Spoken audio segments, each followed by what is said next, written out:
Reece's rescue mission became a trap within a Warlock stronghold. Trinity was bait. The Warlocks sought Reece's power, tied to an ancient bond they shared. The Warlocks aimed to exploit this connection for an unknown purpose.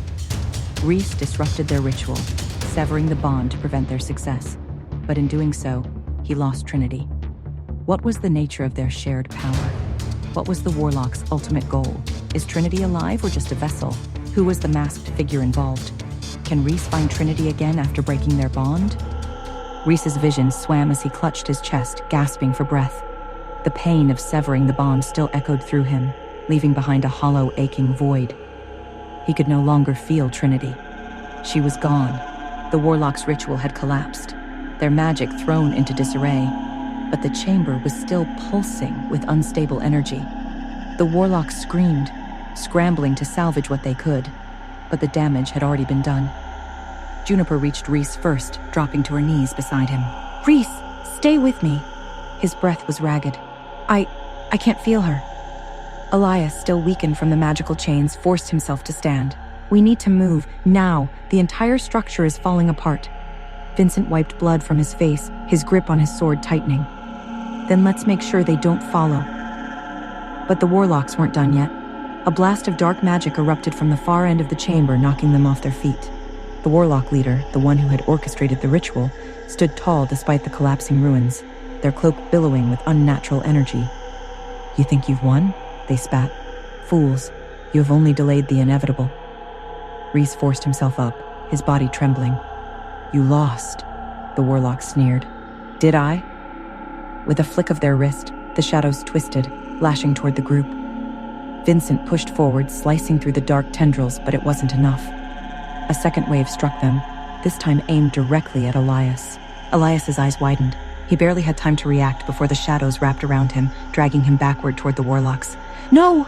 Juniper lunged, but it was too late. The Warlock's magic flared, and Elias was gone, swallowed into the darkness. A deafening silence followed. Then Reece let out a roar that shook the crumbling tower. Juniper collapsed against the stone, her eyes wide in disbelief. No, he can't be gone." Vincent stood frozen, his jaw tight. They took him. Reece's entire body trembled with rage, but there was no time to grieve. The Warlocks were still there, and the magic binding the tower was unraveling. If they didn't escape now, none of them would make it out. "We'll get him back," Reece growled, forcing himself to move. "But we have to get out first." Juniper hesitated, her hands clenched into fists. Then she nodded sharply. "Lead the way." The ground beneath them cracked, chunks of stone falling into an endless void. The Warlocks were retreating, their leader disappearing into the swirling shadows, taking Elias with them. They had won a battle, but the war was far from over. The group ran through the collapsing corridors, dodging falling debris and unstable magic surges. The tower was imploding, the energy fueling it, spiraling out of control. Vincent slashed through a crumbling doorway, clearing a path. "Move!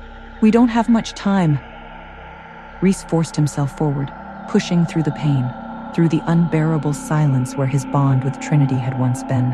One step at a time, one breath at a time. They burst through the final archway just as the tower gave its final shudder. Then it collapsed entirely. The Warlocks had vanished, but the damage had been done. Elias was gone, and Trinity was still lost.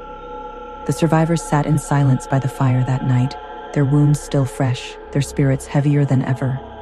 Juniper stared at the flames, her hands curled around her knees. "Elias should be here." Vincent poked at the fire with his blade. "He wouldn't want us to stop." Reece said nothing. His mind was elsewhere, trapped between the past and the unbearable weight of the present. Elias had been taken. Trinity was beyond his reach, but he wasn't done. Slowly, he lifted his gaze. "We find them." His voice was rough but steady. "Both of them. We bring them back." Juniper wiped at her face, nodding. "And if the Warlocks think we're done coming for them, they're dead wrong." Vincent smirked darkly. "Then let's remind them who they're dealing with." The night stretched on, the fire burning low.